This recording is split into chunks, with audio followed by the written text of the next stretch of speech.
So yeah, we're gonna do a little testing. Let's see what this sounds like. See what it looks like. Make sure you look at the camera. And 5, 4, 3, 2. Hey, what's going on, everybody? Yeah, it's the day before. Yeah, the day before the 21st of December, 2012. Ooh, right?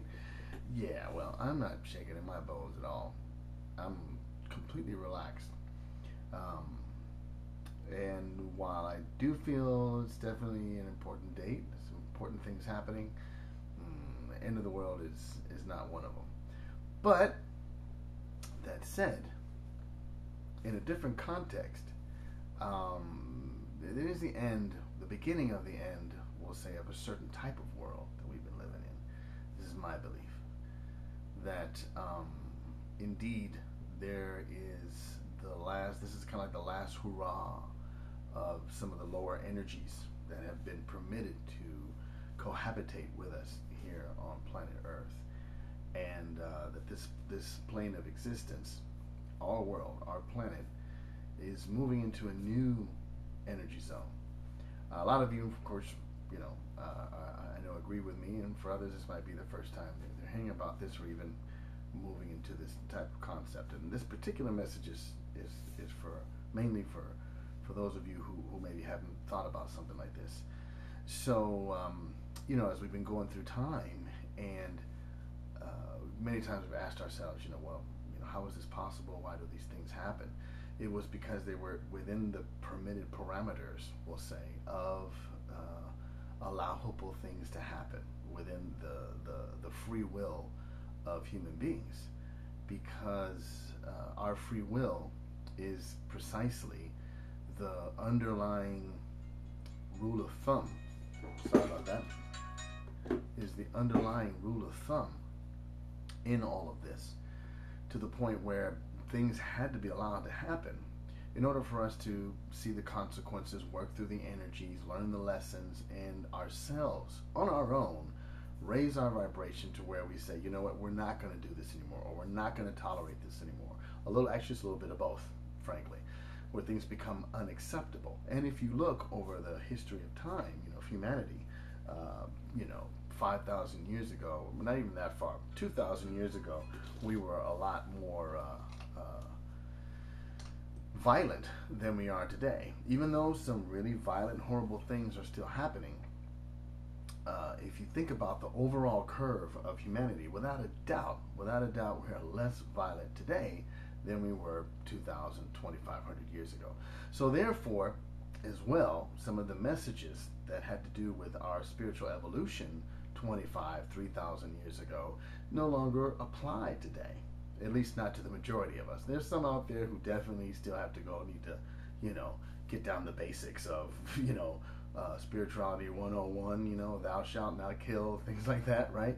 But the majority of us have moved on to, another level. And this is why we're seeing such a boom with self-help and the spiritual things. The Secret was a success, such a big success, because people are ready now. We're ready now to move everything to the next level.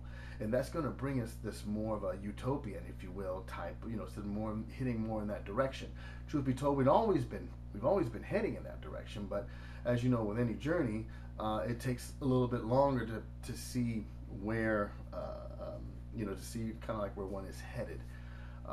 So to that effect, kind of circling back to the beginning of the conversation, I just wanted to say, no fear, just relax. Everything is going just as planned. Even though things might start to look crazy, even though you're seeing the last hurrahs of a certain type of energy. Every type of energy, no matter what it is going to fight for its survival. Everything always fights for its survival. Always wants to extend its life. Life is always about extending. It's about life itself. So transmuting, and a lot of times, just as we fight change in our own lives personally, we'll fight a change. We'll fight something, getting us out of our comfort zone. Well, that didn't originate, with us. That happens also on other levels. So we'll be seeing this energy that no longer is going to be permitted to cohabitate with us. Basically, fight the change. And to that effect, those who are carrying a lot of this type of energy will find it having themselves having a much harder time than the rest of us who are embracing this new higher vibration, if you will. So the main thing is we don't want to feed the fear monster. You want to look at it as a like a rain cloud. It's the same way clouds pick up moisture and they create these huge rain downfalls. So is the function of fear. It just picks it up from wherever. So the main thing is we don't want to feed the fear monster, so to speak. And therefore, I just wanted to say I'm going to make sure I do my part. And I'm going to ask you to please do your part. Don't feed the fear monster. And just relax. Know everything is cool. Everything's going just as planned. We don't need to freak out. We just need to try to stay at the highest vibration that at which we can be, all of us can be at this particular time. We all have our own personal spiritual journeys, and they're unique to each one of us, and they're fine and they're great. Just try to, be at the highest that you can be. But we're all loved wherever we are. All right, guys. We're gonna make a move. Be looking forward to you guys. Looking forward to seeing you guys or speaking with you, whatever. Next time, okay? Soon, very soon. Anyway, peace out and happy 21st of December 2012. Take it easy. Bye.